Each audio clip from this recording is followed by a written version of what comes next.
Hi guys, Chris Carlton here. Another episode of the Study Abroadcast coming at you. In this interview, we talked to Jillian Reinhard, she goes to Trinity College and she's doing a semester in Shanghai right now. And just so you know, it's pronounced Shanghai, not Shanghai, as we'll learn in the interview, like most people pronounce it. She does a really good job of describing and articulating what it's like to live in China and actually how it's not too different from culture in the United States or even Western Europe. So listen up, it's a really good interview if you're thinking about China or Shanghai specifically. All right, enjoy. The three biggest reasons only 10% of students study abroad. They're afraid of being homesick, they don't think it's safe, and the number one reason people don't study abroad is cost. We're here to dispel all that. Find out exactly how that 10% crafted their study abroad journey and how you can too. I'm Chris Carlton, and this is the Study Abroadcast. Hello everyone, welcome to the Study Abroadcast. This is Chris Carlton here with Jillian Reinhard, who is a junior at Trinity College. Jillian, thank you so much for being on the show, and where are you talking to us from tonight, or today? Yeah, thank you for having me. I'm coming from Shanghai, China. Oh, wow. Really? So just to let you guys know, I actually knew that. But Jillian's our first interview from China, so this is pretty cool.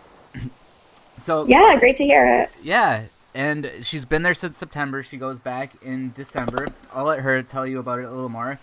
But Jillian, tell me about your experience so far, I guess, leading up to the trip. What made you pick China? Why did you go this semester for this long? Everything kind of leading up to your departure. Can you maybe tell us about that? Yeah, sure. So, like you said already, I go to Trinity College, which is in Hartford, Connecticut. I've been taking Mandarin Chinese as my language in school since high school, so I really wanted to go and kind of like get the opportunity to be fully immersed in the language. And I also really like China because it's definitely, as everybody knows already, it's such a global power in the world today. And I also was really attracted to China because a lot of students at my school go abroad, usually for a semester.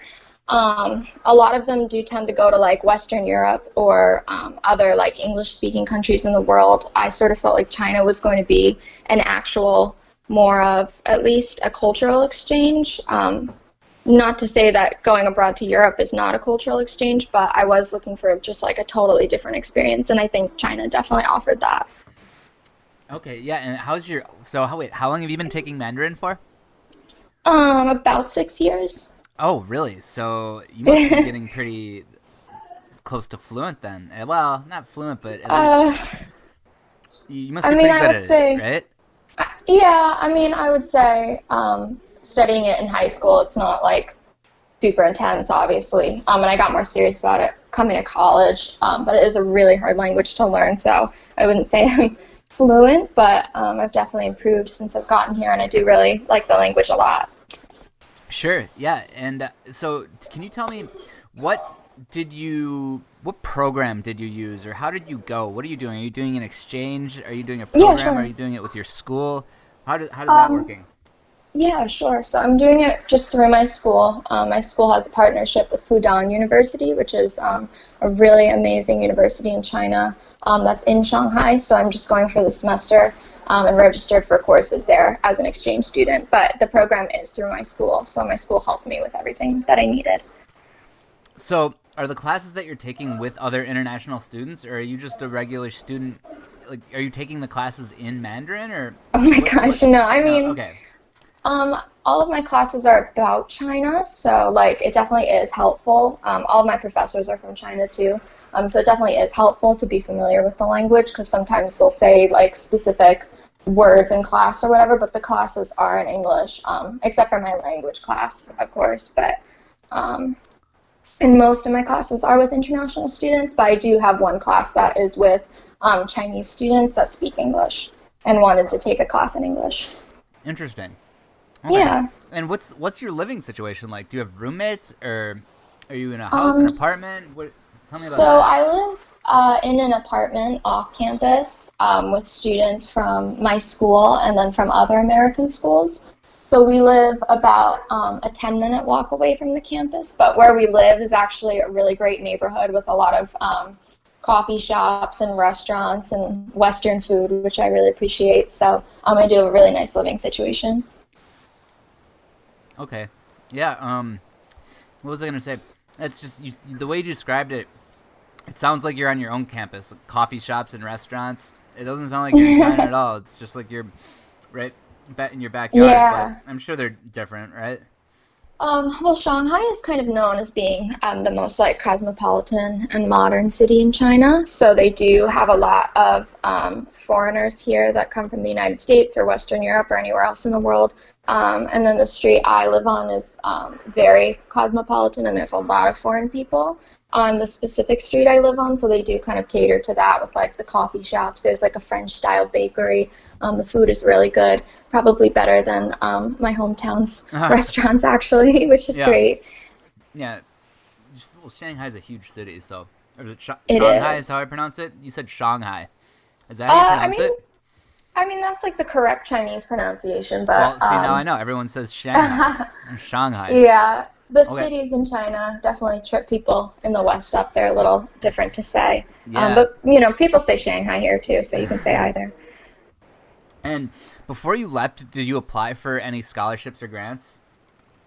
Mine is just like doing a regular tuition program at my home university, actually, because it is the exchange program. So I applied for the regular like scholarships and financial aid I would get at my college, but I didn't apply for anything particular here. Right, because that's what an exchange program is. You're just paying the regular tuition at your college, right? Yeah, which has been great and very convenient. Definitely.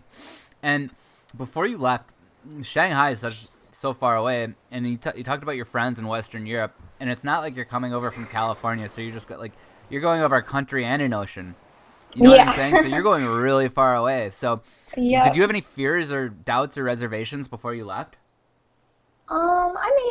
I think everybody does, regardless of where they're going. I was pretty nervous about the culture shock. A lot of people told me that Shanghai is very similar to like New York, so I was expecting a very fast pace of life, and obviously a lot of people, because you always hear about how many people there are in China. But I was very lucky to be put in the neighborhood in the street that I'm on. So I know one of my big fears was that I wasn't going to be able to find food that wasn't Chinese food. Now I actually probably struggle to find really good, in a lot of Chinese restaurants, believe it or not. So that has been really great. But I definitely was very scared coming over. Okay, interesting. Yeah, the food. So now you're trying to find a China. That's funny. And I'm kind of being dramatic about that. Like, there is a lot of Chinese you're being food a little here, sarcastic. but I'm just saying. Well, let me ask yeah. you. So they have like fast food chains there, right? They have American food, like McDonald's. Or Yes. They're a lot more high-end than in the United States, though. Have you have you tried it? Does it taste the same as it does here? I go to Starbucks a lot, and Starbucks is the same. Okay. But like Pizza Hut is actually very high-end here, and they do like Chicago-style deep dish, and it's some of the best pizza I've ever had, actually, believe it Really? or not. Yeah. So it's not like Pizza Hut here.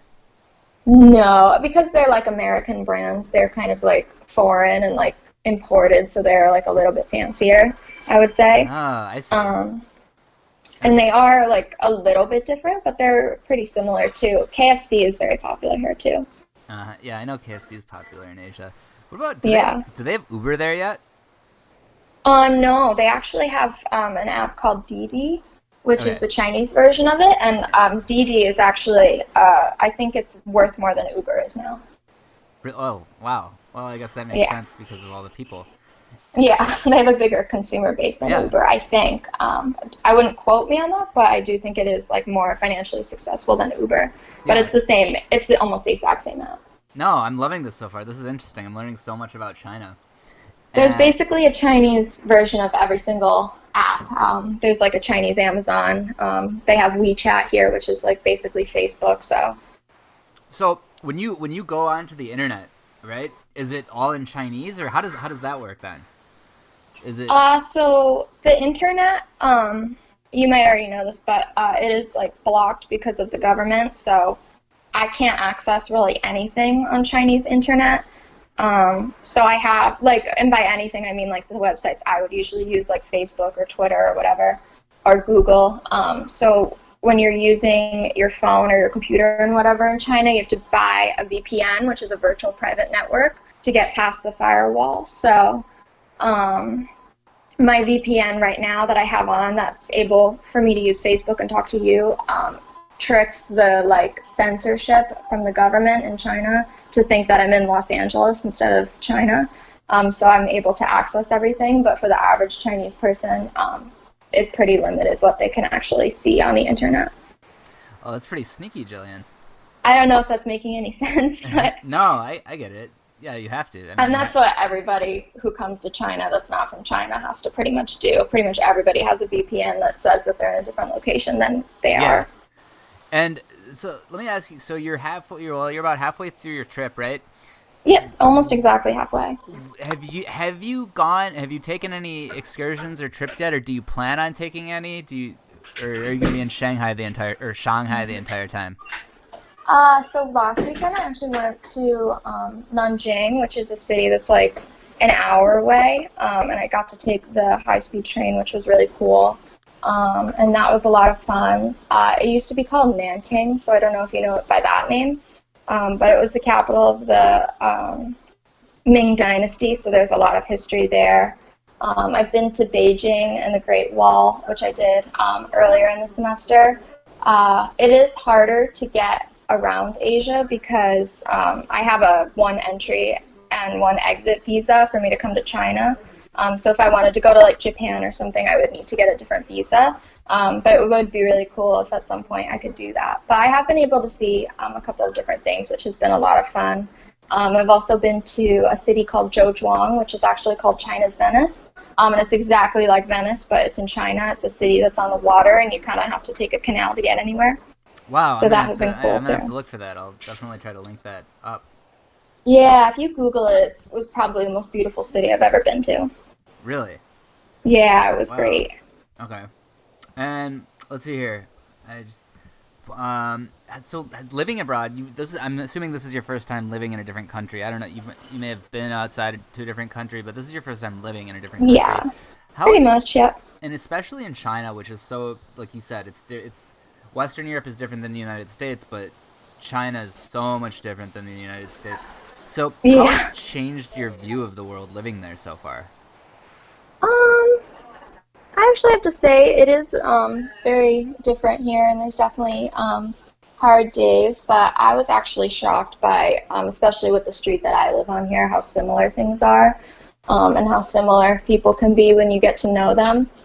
So it's definitely expanded my view of the world and different cultures and things like that, but I would say actually my most interesting impression since I got here is how a lot of things have been pretty similar, just in terms of atmosphere and people that I've met. I don't know if that makes any sense, but that's kind of what I've observed here. Sure. No, yeah. What percent of the people there would you say speak English? I mean, I go to a really good Chinese university, so mostly everybody at the university speaks English. I would say younger people definitely speak English a lot more than older people. They have a big test that they take before going to college, which is kind of like our SAT. And like how we have on the SAT in America, we have English, math, and reading. They have Chinese language, English language, and math and science and things like that. So it's one of the main subjects that they study in school. Sure. So younger people speak it a lot. But I mean, I would definitely say a lot less people here speak English than in maybe countries in Europe. I can't think of a specific percentage. No, but, that's fine. It gives me an idea. The younger people I get, it sounds like they're starting to do what Europe's done for a while now, which is English is basically like a math class or a history class ever since you're a little kid. Yeah, no, definitely. But I mean, Shanghai is also kind of known for being a city with a lot of foreign people, so people do tend to speak English a little bit more here. If I really wanted to, I could do my Starbucks order in English and they would understand me, but I'm trying not to. Yeah. Well, wait. Okay, that's interesting. So wait, say I'll have a small coffee in Mandarin. 我想一杯冰的咖啡, and then the last word size, and then the size would be 小杯. Now, is that small, or is that like Starbucks? Is that grande or venti? Oh, I've never thought about that. No, I just say Ah. small, and they I haven't thought about how to say grande and stuff like that. A Well, lot of my coffee orders are pretty similar. Like, if I get a cappuccino in Chinese, it's called cappuccino. So, yeah, and I heard a cafe in there, so there's definitely yeah, some. cafe does too. Okay, interesting. I didn't know. I just wasn't even thinking. Like you said, Starbucks, and I wasn't even thinking about the language. So that's funny. I'd love to see just the menu, even with all the Chinese or the Mandarin. Is it say? Yeah, it's Can you pretty say Chinese? intimidating. Is that okay if I say like they spoke Chinese, or is it better to say they spoke Mandarin? Because I know there are a lot of different types Oh, of yeah. it, I mean, when I first started taking the language, I said Mandarin a lot. But now that I'm here, I kind of just say Chinese. Shanghai actually has its own language, which is called Shanghainese, which I don't yeah. know at all. Hmm. But I feel like most people say Chinese, but Mandarin is probably the better word for it. Okay. Okay, and then do you have? Yeah, I know you talked about what you're gonna do, but has anything funny or crazy happened to you yet, as far as a travel story goes, that you can tell? Oh, a travel story? Yeah, or just Um, anything. I don't know. I mean, the subways are pretty crazy. Okay. As you Yeah. can, I feel like people hear about that in the United States and stuff about how the subways get so packed and things like that. So that has definitely been an adjustment. A lot of people take my picture here because I'm blonde. Oh. Yeah, so it's pretty common, especially if I'm at like a more like touristy site in Shanghai or when I was in Beijing or whatever. A lot of people will just kind of like take out their phones and take a picture of me because they think it's interesting that I have blonde hair. So it's probably the craziest thing that's happened to me so far, but it happens quite a lot. Well, that definitely falls into the category of interesting. Just getting stopped by strangers and taking pictures. You're kind of like a little celebrity, I guess. Yeah, it kind of is. It's definitely very interesting. And I just mostly think it's funny, but now we were talking about the food earlier, and I have to. So, have yeah, you? Is there any actual Chinese food that you've tried that you hadn't tried in the U.S.? I know they have Chinese food in the U.S. And yeah. to me, I don't. I can't speak. I have lived in bigger cities, but to me, Hmm. Chinese food is the same everywhere you go. Like they have Oh, those. okay, You yeah, see those trucks. Like I'm talking about in America, like the Asian yeah. food delivery, and the Chinese food is Chinese food is Chinese food everywhere you go. But is actual Chinese food different than Chinese food here? I mean, I was expecting it to be like totally different because I eat a lot of Chinese food at home, but it's Yeah. not like um, crazy different. The thing about Chinese food is that there's so many different regions. So like what you eat in Beijing is completely different than what you would eat in Shanghai. But Oh, I've had a lot interesting. of the yeah, like how we have in the United States at least, there'll be like a Thai food restaurant, there'll be like a sushi restaurant, there'll be like an Italian restaurant, and then like a burger place. They'll usually have like Xinjiang region food. They'll have like Beijing duck at another place. They'll have Shanghai style food at another restaurant, and then there'll be like Cantonese style food at another restaurant. So it's kind of like that difference, if that makes any sense. Yeah. But the Shanghainese food is not my favorite type of Chinese food, but I do really like it a lot. But I do really love xiaolong bao, which is basically a dumpling, but then with soup inside of it. I don't know if you've ever heard of that. No, I'll have to search that too and put a link to it. It sounds really good. Wait, you said It a is dumpling really with good. soup inside of it? Yeah, so they just have like a regular, like circular style dumpling that's steamed, but then they put soup in it, so you have to like have the soup first and then bite into the dumpling. It's sounds a little weird, but it's really, really good. No, yeah. The closest thing we have to that, I think, is maybe a bread bowl, right? Yeah, But actually, yeah, you're right. this is different. Now we've got soup bowls, but they're dumplings. That's awesome. Yeah, I'll definitely have to search that and put a link in the notes to it. I And think you can find them in the U.S. They're just a little bit more obscure, I would say, but they're really good. I get them all the time. yeah, you can always make them too, I guess, if you like you said, if you have the time. Yeah. And uh, what else? What else?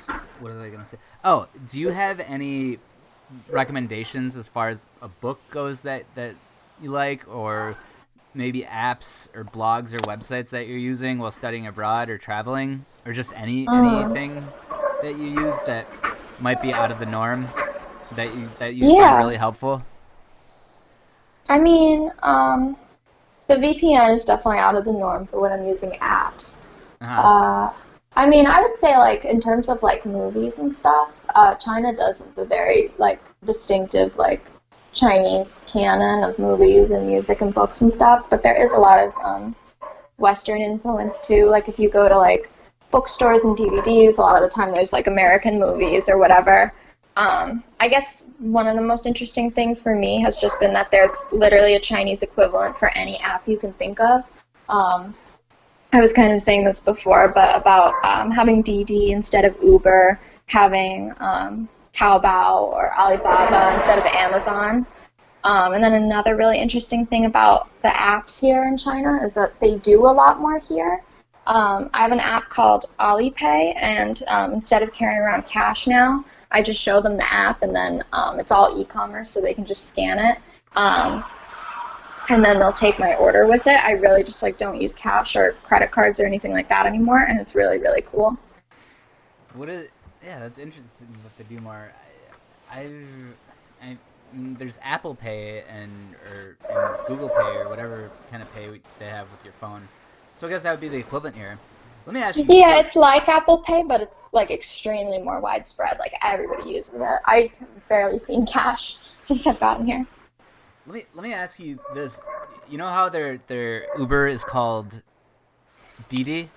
Yep, Didi. Like those are the letters Didi, or does it just sound like Didi? Is it Chinese Didi, or like it doesn't mean designated driver Didi, does it? Oh no, Okay. it doesn't.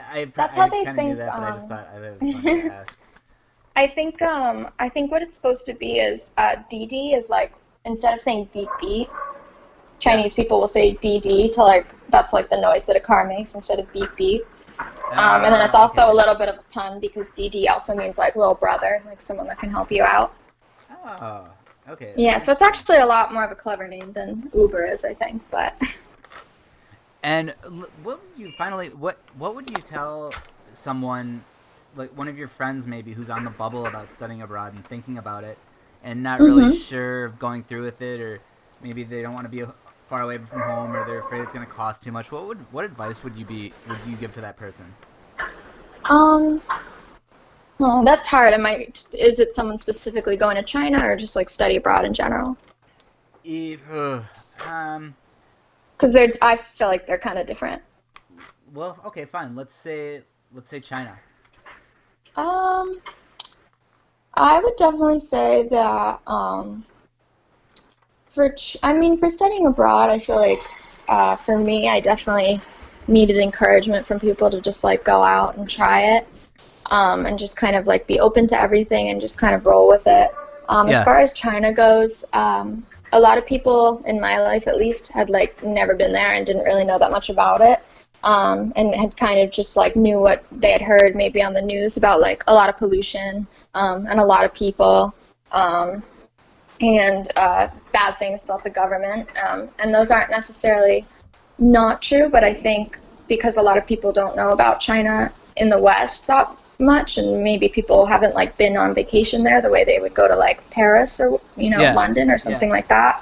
There are a lot of like negative stereotypes that might come up, and when I came here I really didn't know what to expect, but I think especially if you're going to a city like Shanghai, you are going to meet a ton of other foreigners. American and Western influence has pretty much hit all of the major cities in the world, so you're always going to have that.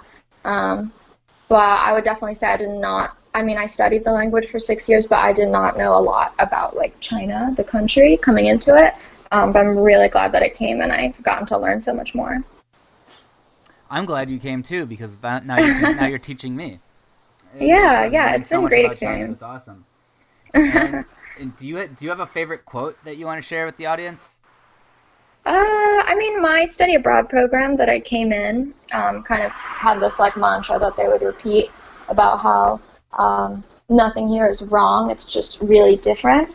And this is kind of like really gone well for me, because I remember even going to like my first restaurant.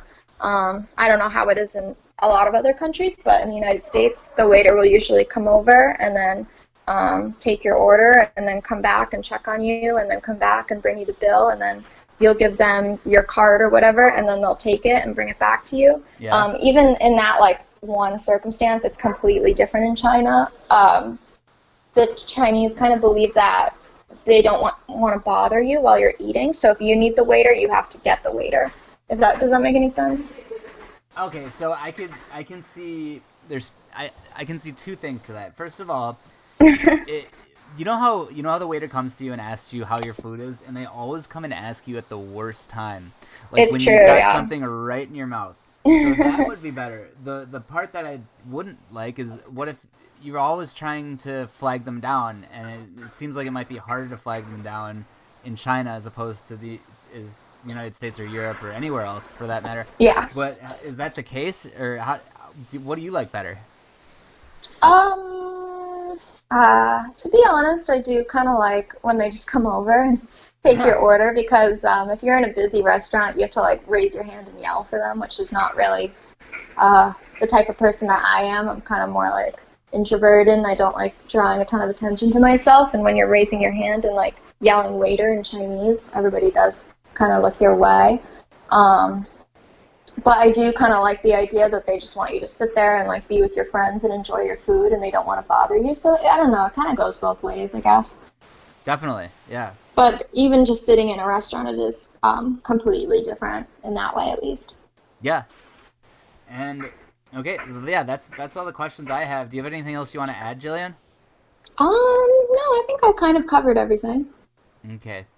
Well, thank you very much. How do you say bye in Chinese? 再见. Aijian. All right. Jillian Reinhardt, everyone. And you have I'm sorry, I didn't even mention this. Do you have a blog going on right now that people can view? No, I haven't been great about keeping up with blog. A lot of my friends abroad have. I have one article that I wrote for my school's newspaper, but it's not really like a blog. Okay, well, yeah, that's how I found you. But okay. All right. Well, thank you very much, and we'll talk to you soon. Thank you. Okay, Yeah, thank bye. you. Bye. Hey guys, I hope you enjoyed the show. Be sure to check out all the really neat infographics on the rest of the posts, as well as the interviews. There's a lot of good information.